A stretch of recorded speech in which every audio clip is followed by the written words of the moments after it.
नमस्कार. सतर्क महाराष्ट्रामध्ये आपलं स्वागत. मी रेखा भेगडे. स्थानिक स्वराज्य संस्थांच्या निवडणुका लागलेल्या आहेत आणि आपण पाहतोय की महाराष्ट्रामध्ये वेगवेगळ्या पक्षांचे कार्यकर्ते असतील, पक्षांचे राज्यकर्ते असतील, प्रत्येकजणच कामाला लागलेले आहेत. तर आज आपल्या सोबत आहे काँग्रेस पक्षाचे महाराष्ट्र प्रदेश प्रवक्ते हनुमंत पवार हे आपल्या सोबत आहे. तर आज आपण त्यांच्याकडून जाणून घेऊया की हे जे आता इलेक्शन आहे त्या संदर्भात काय सांगाल सर, जी परिस्थिती आहे आताची. येत्या नगरपंचायत नगरपालिका निवडणुकांमध्ये काँग्रेस पक्षाचे संघटन मजबूत झालं पाहिजे. काँग्रेस पक्ष आत्मविश्वासानं निवडणुकीला सामोरे गेला पाहिजे. यासाठी राज्यभर प्रदेशाध्यक्ष हर्षवर्धनजी सपकाळ यांच्या आदेशानं आमच्या भेटी चालू आहेत, दौरे चालू आहेत. स्थानिक कार्यकर्त्यांचं म्हणणं येत्या निवडणुकांच्या अनुषंगानं काय आहे हे आम्ही जाणून घेतोय. त्या अनुषंगाने मी आज जगद्गुरू संत तुकोबाराय यांच्या पवित्र अशा देहू या नगरीमध्ये मी आलेलो आहे. सगळे स्थानिक कार्यकर्ते काँग्रेसचे, युवा पदाधिकारी आहेत, ज्येष्ठ नागरिक आहेत, महिला पदाधिकारी आहेत, या सगळ्यांचं म्हणणं आम्ही ऐकून घेणार आहोत. आणि नगरपंचायत जी एक वर्षानं इथं लागणार आहे त्या अनुषंगानं संघटना बांधणी असेल, इथलं एकदम पक्षाचं जे आमचं मूळ आहे त्यावर आम्ही काम करण्यासाठी इथे येतो आहोत. आमच्या इथल्या निरीक्षक नंदाताई म्हात्रे म्हणून आहेत, त्यांच्या नेतृत्वात आम्ही ही सगळी बैठक घेत आहोत. कंदसाहेब आहेत आमचे, मोरे साहेब, सगळे सिनियर मंडळी आहेत.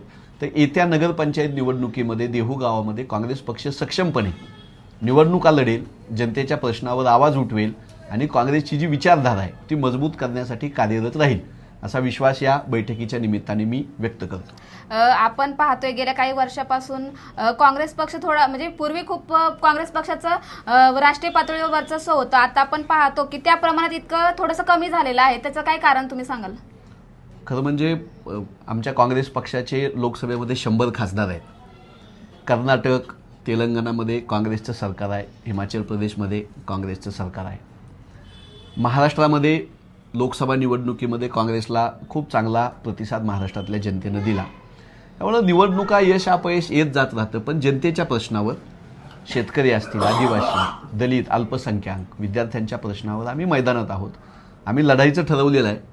नरेंद्र मोदी साहेबांनी जी आश्वासनं दिली होती, अच्छे दिन आणू, महागाई कमी करू, 2 कोटी रोजगार देऊ आम्ही, तर हे काही झालेलं नाही. त्यामुळे याच्या विरोधात लढण्यासाठी काँग्रेस पक्ष मैदानात आहे. निवडणुका येतील जातील, पण या देशाची एकात्मता टिकली पाहिजे. या देशामधल्या बेरोजगार युवकांना रोजगार मिळाला पाहिजे, शेतकऱ्यांचं म्हणणं ऐकून घेतलं पाहिजे.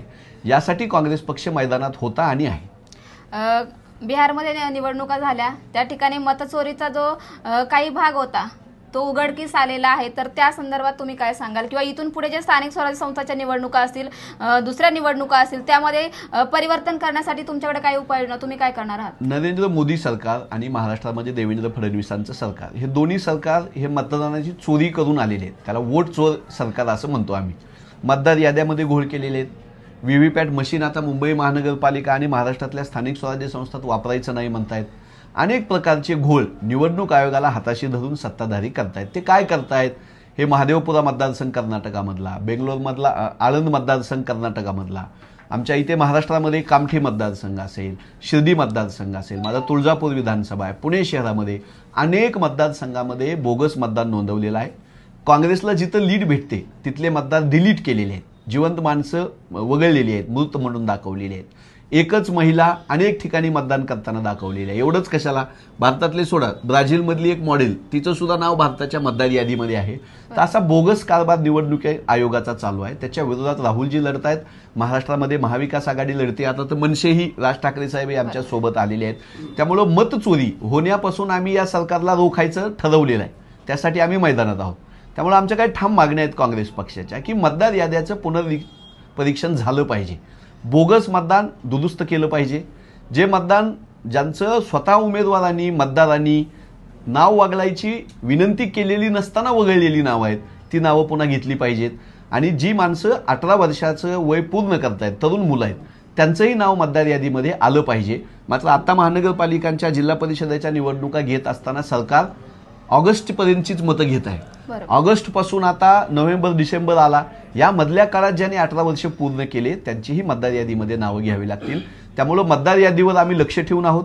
ब्लॉक लेवलला, बूथ लेवलला, गाव लेवलला जर बोगस मतदान नोंदवलं जात असेल तर काँग्रेस कार्यकर्ते डोळ्यात तेल घालून लक्ष देत आहेत. यावेळेस आम्ही बोगस मतदान होऊ देणार नाही, हा आमचा ठाम निर्धार आहे. तुम्ही बरोबर सांगितलेलं आहे. जे स्थानिक कार्यकर्ते आहे, आता तुम्ही त्यांच्या प्रत्यक्षात भेटीगाठी घेतात, तर त्यांना तुम्ही प्रोत्साहन देण्यासाठी तुम्ही काय करणार आहात? खरं म्हणजे वर्षानुवर्षे काँग्रेस पक्षाशी निष्ठेनं जोडलेली ही माणसं आहेत. 2014 नंतर पक्षाला थोडी पडती बाजू आली. त्या काळातही निष्ठेनं, विचारानं, देहानं एका चिटकून राहिलेली ही सगळी मंडळी आहेत. त्यांचं करावं तेवढं कौतुक कमी आहे. कारण ज्यांनी सत्तापदं भोगली, ज्यांनी मुख्यमंत्रीपद भोगलं, मंत्रीपद भोगलं, अशी मंडळी सुद्धा काँग्रेस पक्षाच्या वाईट काळात सोडून जाताना आम्ही पाहिली. त्या काळामध्ये देहू गावासारख्या छोट्या गावामध्ये काँग्रेस कार्यकर्ते टिकून आहेत. त्यांनी विचार टिकवला आहे, पक्षाचं चिन्ह टिकवलं आहे, झेंडा टिकवलेला आहे. त्यामुळे त्यांचं पहिलं अभिनंदन. दुसरी गोष्ट, त्यांचा अनुभव, त्यांचं आजपर्यंतचं काम हे लक्षात घेऊन नव्या पिढीला काँग्रेस पक्षाशी जोडून घेण्यासाठी आम्ही बैठका घेतोय, विचारविनिमय करतोय, काही गोष्टींचं प्लॅनिंग करतोय. मी तुम्हाला निश्चितपणे सांगतो की येत्या नगरपंचायत निवडणुकीमध्ये काँग्रेस पक्ष ताकदीनं देहूच्या निवडणुकीमध्ये उतरलेला तुम्हाला दिसेल. आपण मतदारांना या चॅनलच्या माध्यमातून काही आवाहन करसान का?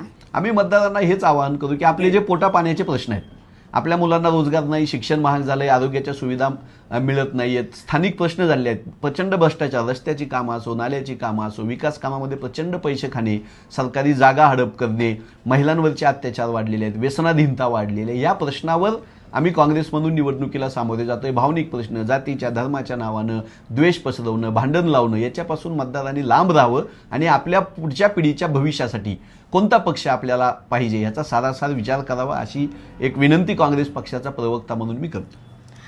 हे होते हनुमंत पवार सर, जे महाराष्ट्र प्रदेश काँग्रेस पक्षाचे प्रवक्ते म्हणून काम करत आहे. स्थानिक कार्यकर्त्यांना बळ देण्यासाठी ते विविध भागात जाऊन त्या कार्यकर्त्यांना त्यांना बळ देत आहे, त्यांचे प्रश्न जाणून घेत आहे. आपल्या परिसरातील ताज्या घडामोडी जाणून घेण्यासाठी सतर्क महाराष्ट्र या चॅनलला लाईक, शेअर आणि सबस्क्राईब करायला विसरू नका. धन्यवाद.